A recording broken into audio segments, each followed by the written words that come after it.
좋은 신문 TV입니다. 구독해 주시면 고맙겠습니다. 사람들이 그걸 찾기 위해서 지금 막 헤매거든요. 전에 무슨 이게 젊은 세대만이 아니에요. 중년들도 그래요.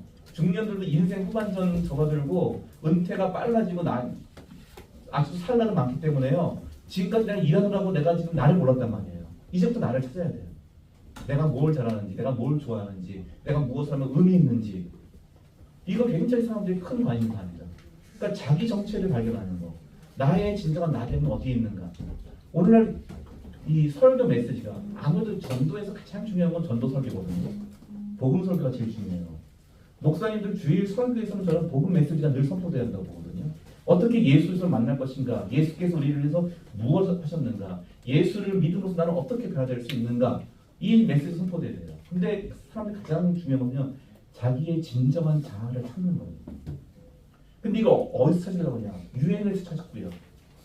아니면은 다른 사람을 흉내내면서 찾고요. 그러다 보니까 다른 사람과 비해서 내가 경력이 짧거나 재산이 없거나 내가 가진 것이 없을 경우에 사람들은 자기감에 빠지게 되고 열등감에 빠지게 되고 인생의 허무함을 느끼게 됩니다.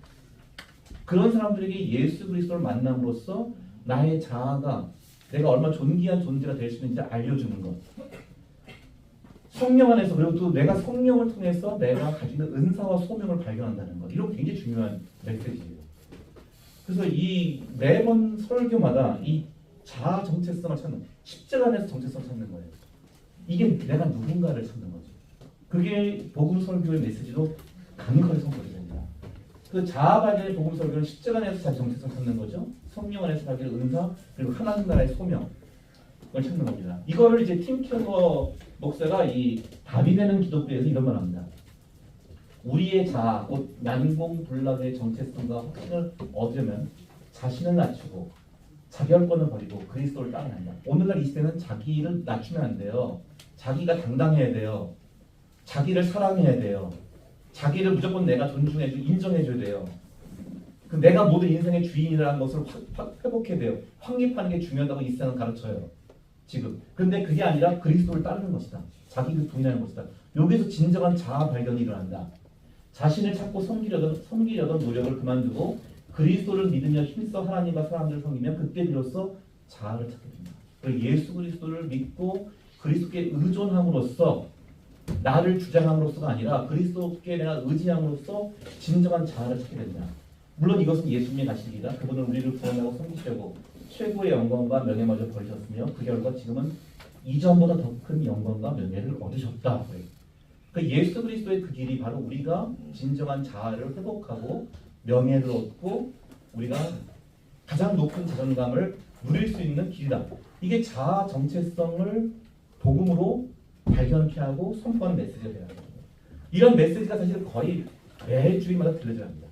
제가 이게 요즘 약간 MZ 세대들한테 부흥하는 교회, 전도하는 교회를 보니까요, 목사님 메시지에서 매주 이 예수 그리스도 중심적 선포가 나와요.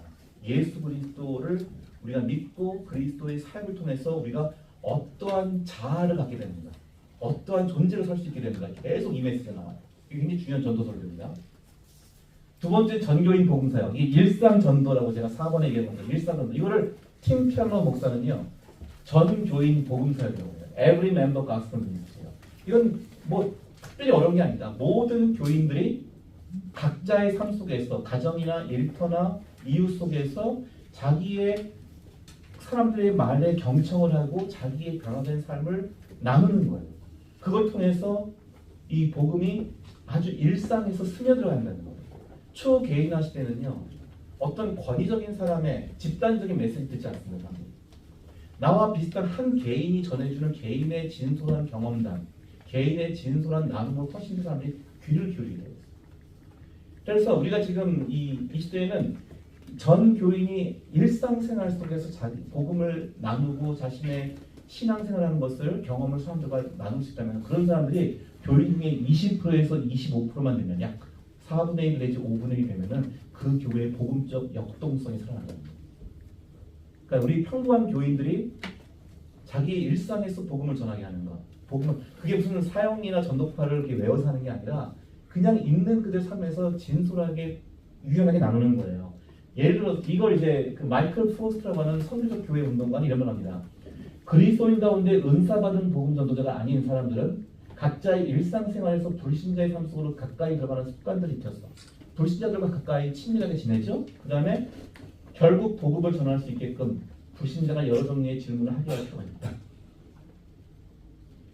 예를 들어 이런 건 일상에서 선교적 삶을 실천하는 거예요. 예를 들어 직장에서 일찍 출근해서 직장과 동료들 위해 기도하고 새로운 사람에게 가장 먼저 인사하는 이런 단순한 우리의 실천이 필요해요. 우리 성도들로 하여금 직장에서, 이웃에서, 가정에서 단순하게 소금과 빛의 삶을 살게 하는 거예요. 그걸 실천하고 그걸 나누게 하는 거예요. 이웃에서 주변의 이웃과 웃으며 인사하고 간단히 자기소개를 할 수도 있고요. 동네를 걸으면서 이웃을 위한 기도 선식도 할 수 있고요. 가정에서, 가족전도 굉장히 중요합니다. 우리 가정에서 특히 우리의 지금 다음 세대가 성장해서 신앙을 계속 이어갈 것이냐, 이게 굉장히 중요한 과제입니다. 지금 굉장히 전망은 어두워요. 많은 경우에 현실적인 전망은요. 그러나 이걸 다시 회복해야 됩니다. 가정의 신앙 전술을 우리 회복해야 되는데요. 아이가 학교에서 돌아오면 아이 간식 준비하고 아이에게 잘 들어주는 거 집에서 실천할 수 있죠. 배우자가 안 믿는 배우자 많아요. 제가 가족전도 제가 해보니까요. 안 믿는 남편 배우자들 굉장히 많죠. 배우자가 직장 또는 인간관계에서 어떤 고충이 있는지 듣고 기도하는 거. 우리가 먼저 그들의 이야기를 들어주고 그것에서 선교적 삶을 실천하는 거. 이런 사람들이 훈련이 계속되고 이러한 사람들이 교회 안에서 한 4분의 1 내지 5분의 1이 되면은 교회 안 전체 복음이 확장되는 역폭성이 생긴다는 거예요. 저는 그래서 일상 대화에서 이런 얘기하시 신화의 깃발들기란 말이 있어요. 페이스 플래그스라고 하는데 우리가 이웃들과 만나잖아요. 직장에서 만날 수 있잖아요. 사람들과 대화할 때요. 너무 지금 전도 사역이나 전도 폭탄 이런 거를 막 갖다 이렇게 퍼부어야 한다는 그런 너무 부담을 갖지 말고요. 사람들의 이야기를 잘 들으면서 격려해주고 위로해주는 거예요. 어떤 차원에서 영적인 차원에서 격려해주고 위로해주는 거예요. 누가 나한테 막 어려울 때 어떻게 하냐면은 힘들 때마다 저는 기도하면서 마음을 다스립니다. 뭐 이런 말 한마디가 우리가 기도의 중요성을 말해주고 신앙의 중요성을 말해주면서 다른 사람들과 대화를 하는 거죠. 누가 날 칭찬해주면 저도 잘은 못하지만 성경 말씀대로 잘 살려고 따르려고 합니다. 이런 단순한 나눔이에요. 누가 힘들다고 하면요. 힘드시겠네요. 괜찮으시다면 제가 기도할 때 기억하겠습니다. 이런 말들. 기도한다면 다 좋아해요. 사람들이. 교회 나오라고 하면 좀 거부감 갖는데 기도해준다면 더 좋아해요. 그리고 어떤 조직이나 공동체에서 좋은 일이 있을 때 하나님은 우리에게 참 좋은 기회를 주셨습니다. 이런 짧고 간단한 대화를 통해서 신앙이 중요하다고 해서 알려주는 일상 속에서 이런 게 필요하다는 거예요.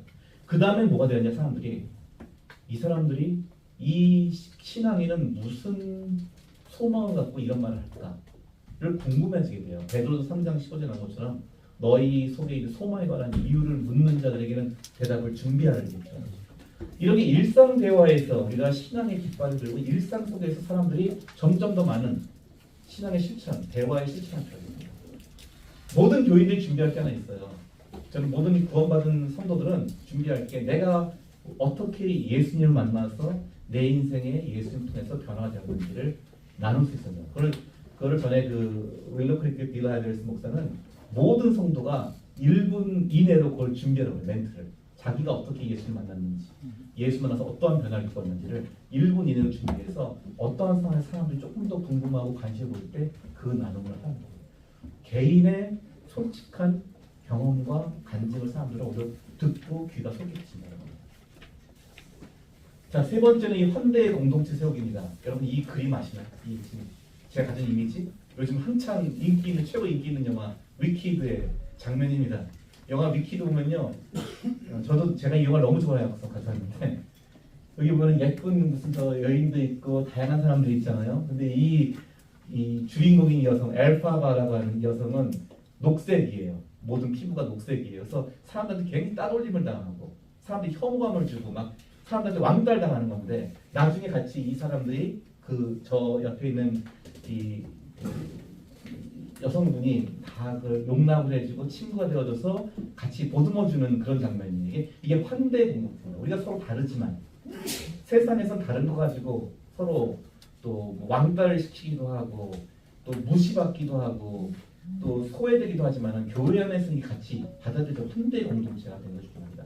초개인 시대의 개인화 시대의 특징 중에 하나가 지금 1인 가구가 늘는 거죠. 1인 가구 추이는 지금 계속 엄청나게 늘고 있죠.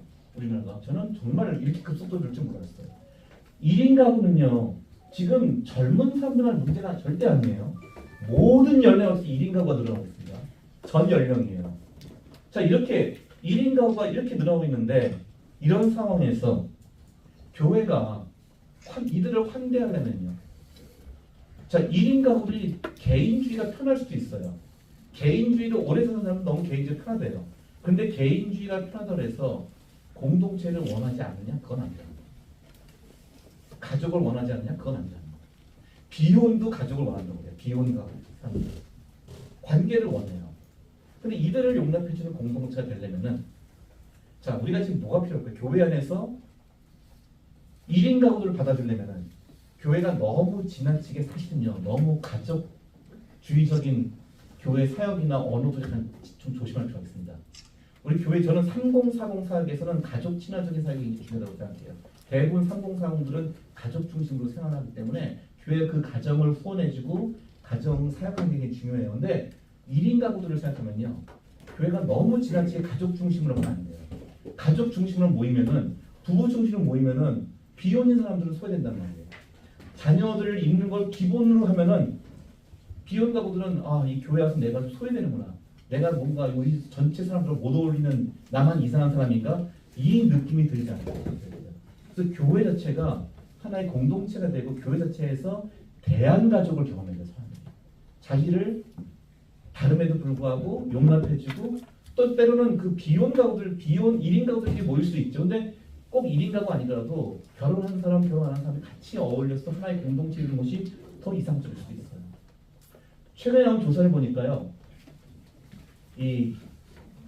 이건 미국에서 나온 조사인데 사람들을 기독교의 수용적으로 만드는 기독교의 사람이 뭐냐? 첫 번째, 타인을 따뜻하게 대해주는 거. 두 번째, 사람들의 필요를 돌봐주는 거. 세 번째, 신앙으로 인한 행복감. 세 번, 1, 2, 3이 뭐지? 1, 2, 3만. 사람들을 따뜻하게 받아주는 그런 모습. 그리고 사람들의 필요에 민감하게 배려해주는 모습. 그리고 기독교인 개인이 좀 신앙을 행복해야 돼. 내가 행복해야지. 내가 기쁘고 내가 긍정적이어야지 좋은 에너지를 사람한테 미치게 되지. 내가 신앙생활하는데 맨날 내가 그냥 우거지성하고 있으면 전혀 이게 복음 전도에도 굉장히 안 좋은 영향을 미칩니다. 그래서 이 황대의 공동체라는 것이 사람들이 경험을 했을 때 내가 다른데도 불구하고 나를 이렇게 받아주고 나와 함께 있을 내 이야기를 들어주려고 하는 사람들이 있다는 것, 이것이 굉장히 중요한 복음 전도의 메시지가 됩니다. 아까 말했죠. 복음자가 사실은 공동체가 제일 중요해요. 복음과 공동체. 저희 뒤쪽에 나오는 그 좀 청년들 대상으로 한 건데요. 그거는 회심으로 이끄는 여정이라는 그 건데 요즘은 이제 사람들이 먼저 매력적인 공동체와 접촉, 나를 받아주는 나에게 편안하게 해주는 매력적인 공동체와 접촉하는 게 중요하고요. 두 번째는 그 공동체에 들어가서요. 뭘 해야 되냐? 사람들이 봉사나 참여를 할 수 있는 게 있어요. 그러니까 교회가 아까 소그룹이라든지 봉사활동 얘기했잖아요. 새로운 사람들이 오잖아요. 오면은 이 사람들 무조건 잘 대접해 준다고 교회에 정착되는 게 아니에요. 교회에서 내가 뭔가 소속감을 느껴야 되거든요. 그게 뭐냐? 소속감을 느끼는 게 서로 교제하는 것도 있죠. 봉사활동이 굉장히 중요해요. 제가 교회에서 이 언저리를 도는 신앙 없이 언저리를 도는 사람들을 교회 우리 안에 신앙 공동체에서 들어오게 하고 그걸로 세례를 받게 했던 계기가 뭐냐면요. 장애인 공동체 도와주는 봉사활동에 초대했어요. 아직 세례도 안 받은 사람들인데 근데 그들이 오히려 그걸 통해서 이 신앙을 배우게 돼요. 신앙을 몸으로 경험해요. 신앙의 실천을 경험해요. 그러면서 그들이 그 다음에 새신자 공부에 오는 거예요. 와서 그 다음에 세례를 받았어요. 이게 오히려 이 봉사나 참여를 통한 소속감 함양도 굉장히 중요해요. 그리고 그 다음에 목표적 돌봄이나 공동체 돌봄, 멘토링이 있어요. 이 조사에 의하면 이 셋 중에서 한 2개 정도가 있어야지 이 처음에 기독교 신앙에 접촉한 사람들이 제대로 영접을 하게 되고 회심에 하게 된다고 합니다. 그래서 지금은 우리가 기존의 회심 모델은요. 교회 바깥에 있는 사람들이 교회 공동체 들어올 때 그냥 믿습니다. 고백하면 들어왔어요. 지금은 이 중간 단계가 좀 더 길어져요. 회심 과정이 있죠. 중간 단계. 그러니까 교회 기독교 공동체를 이 사람들이 모색하고 맛보고 공동체적 교제도 하고 봉사활동도 하면서 기독교 공동 신앙을 체험하면서 믿을지 안 믿을지 결정한다는 거예요. 그래서 조금 더 이 사람들에게 실천과 이 경험이 더 중요한 시대가 되었다. 이 초개인화 시대의 사람들은 자기들의 굉장히 개성이 강하고 자기들의 의지와 목표가 굉장히 강해요. 그래서 그냥 믿으라고 요구한다고 믿는 게 아니라 먼저 맛보기를 원합니다. 먼저 경험하기를 원해요. 그래서 기독교 공동체가 함께 실천이 있고 서로 함께 교제가 있는 곳에서 이들이 좀 더 신앙이 형성되고 성장한다는 겁니다. 자, 제가 이제 여기까지 다 했는데요. 우리 가장 크게는 아까도 처음에 그 만센 노블 했을 때 말한 것처럼 두 가지입니다. 복음 선포가 있어야 됩니다. 그다음에 그 복음을 살아가는 사람들을 경험해야 됩니다. 그 두 가지가 가장 중요한데 복음 선포가 현대인들의 자아의 발견이 어떻게 이루어질 수 있나를 좀 더 메시지를 전할 필요가 있고요. 공동체를 통해서 기독교의 살아있는 실천을 경험할 필요가 있어요. 그걸 통해서 사람들이 교회에 더 복음에 헌신하고 우리 여러분 교회가 새로운 구원받은 자로 채워지기 바랍니다. 예, 제가 여기까지 마치겠습니다. 감사합니다. 오늘 총회 전도부 정책 포럼 있었습니다. 총회 전도부 부장이신 영성교회 최유식 목사님 부장으로서 이렇게 선도 정책 포럼 진행하시고 오늘 이렇게 이제 진행하는 과정 속에서 이렇게 너무 반응이 좋았고 이런 말씀하셨습니다. 앞으로 우리 총회가 어떤 방향으로 전도 정책을 펼쳐나가면 좋을지 한번 말씀해 주시죠. 네, 제가 전도 부장이긴 하지만 우리 교단 전체에 대하여 전도를 아울린다는 것은 과분한 생각이라고 생각되어지고요. 부분적이나마 요즘 이제 많은 트렌드가 바뀌어지고 있고 전도를 할 수 있는 매체의 수단들이 많이 달라지고 있기 때문에 다양한 것보다도 하나만이라도 이렇게 개발해서 뭔가 각 교회가 전도를 효과적으로 접목시킬 수 있도록 그런 일들에 대해 한번 신경 써볼 생각을 가지고 있습니다. 목사님 안산 동산교회에 계시면서 이제 안산 동산교회는 사형리 전도 굉장히 열정적으로 이렇게 김인중 목사님부터 하셨잖아요. 맞습니다. 지금 시대하고 좀 비교했으면 느낀 점 말씀해 주시죠. 그때 당시는 그게 이제 사형리 전도가 굉장히 효과적이었고 그 시대에 맞는 것이었다면 요즘은 또 많은 매체들이 달라지지 않습니까? 영상이라든지 이런 것을 통해서 접할 수 있는 방법적인 문제들이 많이 달라졌다 하니까 사형리도 개인적으로 잘 적응하는 것도 좋고 또 시대에 이 문화적 콘텐츠가 달라지고 있으니까 거기에 맞춰서 활용하는 것도 전도의 하나의 좋은 지혜로운 방법이라고 생각합니다. 감사합니다. 감사합니다, 고맙습니다. 목사님. 예, 고맙습니다. 총회 전도부에서 전도 정책 포럼을 진행을 했습니다. 새로운 시대의 변화에 따라서 각지 교회들이 어떻게 하면 효과적인 전도를 할 수 있을까에 대하여 각 분야의 전문가들을 모시고 오늘 세미나를 했는데 반응이 참 좋습니다. 우리는 이제 각지 교회에서 지역적으로 전도 활동하다 보니까 전체적으로 어떻게 지형이 바뀌어지고 있는지를 잘 분별치 못하고 있는데 마치 비행기를 타고 높은 곳에 올라서 지형을 파악하듯이 지금 이 전도의 지형이 어떻게 바뀌어지고 있는가, 시대의 트렌드가 어떻게 바뀌어지고 있는가에 대하여 이렇게 감을 잡을 수 있는 좋은 시간이었기 때문에 이제 앞으로 지교회에서 이것을 잘 적용만 하면은 아주 효과적인 전도의 결과를 가져오리라고 생각합니다. 오늘 이렇게 참 날도 굳은데 많은 분들이 오셔서 쉬는 시간도 없이 연속적인 강의에 한 분도 이렇게 빠지지 않고 뜨거운 열정을 가지고 이렇게 전도 세미나 정책의 포럼에 참여해 주셔서 정말로 감사했습니다. 오늘 고맙습니다. 감사합니다. 좋은 신문 TV를 시청해 주셔서 감사합니다.